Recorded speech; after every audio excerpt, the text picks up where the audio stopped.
Welcome, everyone. I'm Bryan Ugalde, Vice President and Chief Operating Officer here at Prosperity Partners. Today, we want to walk you through our Q2 economic update. I'm joined by our President and Chief Investment Officer, Mark Chandik. Mark, it's good to be here with you. Thanks, Bryan, and thank you to all of our clients for joining us today. Our main goal with these updates is to cut through the daily noise of the headlines and give you a clear, grounded view of where the markets actually stand, what's driving performance, and how we're managing your hard-earned capital. Exactly. Mark, let's run through the agenda so everyone knows where we're heading today. Perfect. We've kept it straightforward today. First, we're going to cover the Q2 performance results. We'll look at how various asset classes and sectors have fared so far in 2026. Second, we'll dive into the Q2 key market events. There's a lot to talk about here, specifically the massive AI supercycle that is unfolding and the major transition happening at the Federal Reserve under its new leadership. Finally, we'll wrap up with our key takeaways and how all of this translates into our portfolio management philosophy for the rest of the year. Well, that sounds like a full slate. Let's jump right into the numbers, starting with relative asset class returns. Now, if you just listen to the mainstream financial news, you'd probably think the S&P 500, essentially U.S. large cap stocks, is the only game in town. And look, a 10.2% return year to date is fantastic. Nobody is complaining about double-digit returns in 6 months. No, definitely not. But Bryan, you and I talk about this with clients all the time. If you only look at the S&P 500, you're actually missing the real headline of 2026. Mid-cap stocks are up a whopping 17% year to date, and U.S. small caps are leading the pack in the U.S. at 24%. It's a massive shift, isn't it? For the last couple of years, everyone was worried about market concentration, the idea that just 5 or 6 massive tech companies were carrying the entire market on their backs. But this year, we are seeing a dramatic broadening out, and it's not just U.S. small cap and mid caps. Looking at international markets, developed international stocks are up about 15%. Emerging markets are up 11% year to date. Exactly. This is why we preach diversification.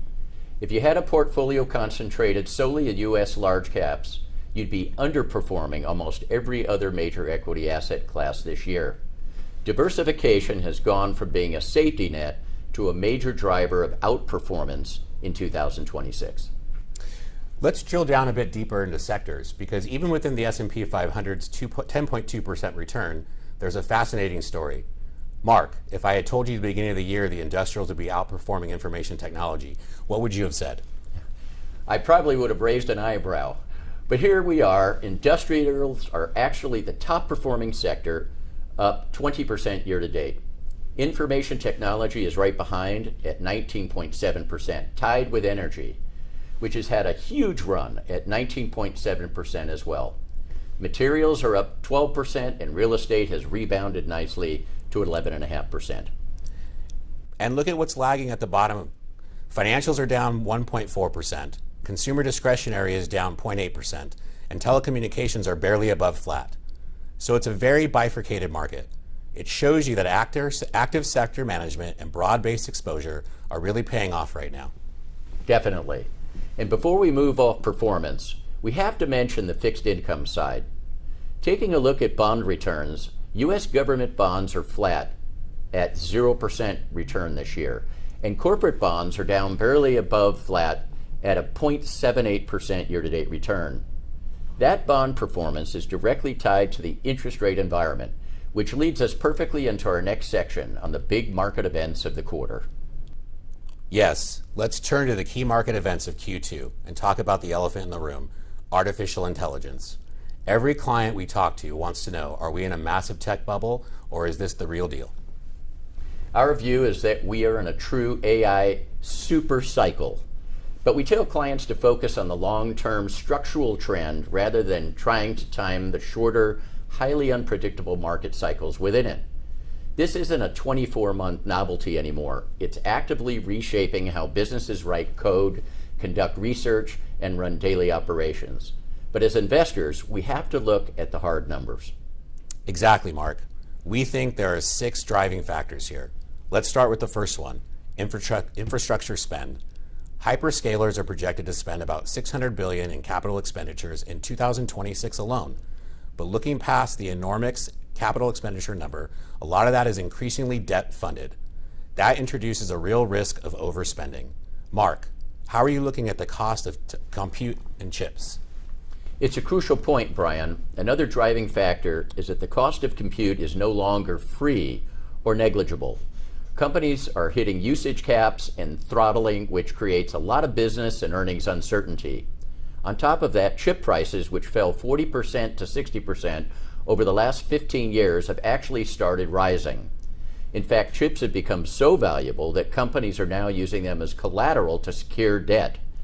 And because of severe supply bottlenecks, the pace of AI expansion is naturally limited by how fast these chips can be manufactured and shipped. And yet, only 52% of Americans are using AI on a weekly basis. That means there's still a massive runway for adoption. But the market is also getting ready for some massive public disclosures. Anthropic, which is valued at around $965 billion, and OpenAI at $852 billion, have both filed confidential S-1s for their IPOs. Anthropic is expected to disclose first, and that IPO is going to be a major market mover. Absolutely. It'll give us the first real look under the hood of these private AI giants. But here's our main takeaway for clients, and we share this view with Joe Davis at Vanguard. The biggest winners of tomorrow might not be the hardware companies selling the chips today. The real long-term winners are going to be the AI users, the traditional businesses that successfully adopt AI to dramatically boost their productivity and expand their margins. That's why we advocate for broad diversification rather than putting all your eggs in a few highly concentrated tech baskets. That makes perfect sense. Now, let's pivot to the other massive story of Q2, the Federal Reserve. We had a historic leadership change. Kevin Warsh replaced Jerome Powell as Fed chair after a year of public tension between Powell and the administration over interest rates. Right. The administration wanted lower rates, but Powell stood firm because inflation remains incredibly sticky, driven by tariffs, high housing costs, oil prices, and just general economic strength. When Warsh took over, many market participants assumed he'd immediately cave and cut rates aggressively.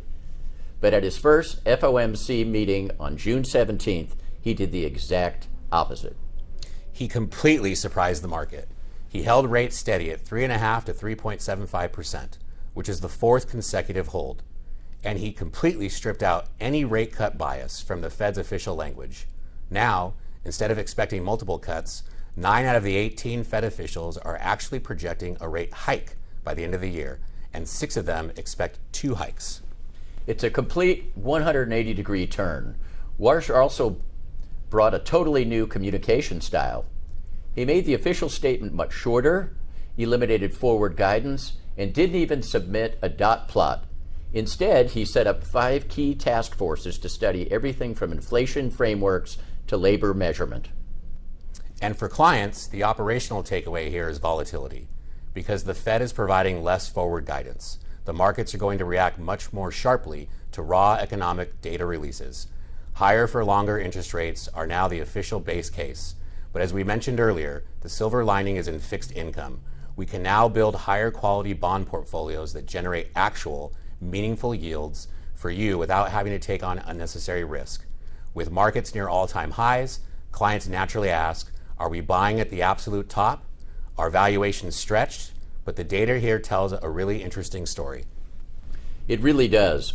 Even though the S&P 500 rose 10.2% year to date, its forward price to earnings ratio actually fell from the 98.7th percentile in January down to the 80th percentile today.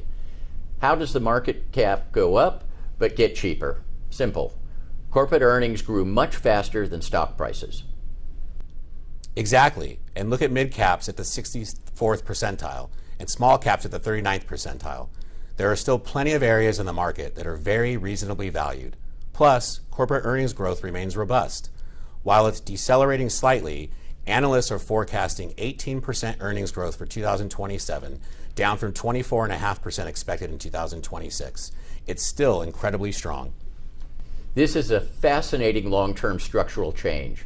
50 years ago, only about 10% of Americans owned stock. Today, that number is 55%, and some estimates suggest it could hit 80% by the end of the decade. When over half the voting public has their retirement tied to the stock market, it creates a powerful political and economic alignment. No policymaker or business leader wants to see a prolonged, severe downturn. In fact, a Bloomberg poll found that 76.4% of investors are confident the government would step in to backstop the markets during a severe crisis. That Fed put mentality actually helps support these higher valuations. So, Mark, let's bring this all home for our clients watching here with us. What is the game plan now moving forward? The game plan is global balance and disciplined diversification. We strongly agree with Joe Davis at Vanguard. You cannot assume U.S. large-cap stocks will always lead the world in earnings growth. That doesn't mean we're bearish on the U.S. We still keep a very healthy allocation to U.S. equities. But having robust exposure to developed international and emerging markets is absolutely vital for managing risk and capturing growth where valuations are highly attractive. And as we saw in the first half of this year, that diversified approach is already paying off handsomely. It absolutely has. Our diversified philosophy has paid off in 2026, and current valuations suggest that this balanced approach will continue to benefit our clients moving forward. Our team is constantly analyzing the landscape, optimizing risk and return across every asset class, and shifting allocations tactically when the data warrants it. That is a perfect place to end. Mark, thank you for putting this update together for us. My pleasure, Brian. And thank you to all of our clients for your continued trust and partnership as we navigate the rest of 2026. If you have any questions about your specific portfolio or the themes we discussed today, please don't hesitate to schedule a meeting using the link below. You can also request a free copy of my book, 10 Financial Strategies for the Smart Investor, by reaching out to the email below. Thanks, everyone. Stay safe, and we look forward to speaking with you soon.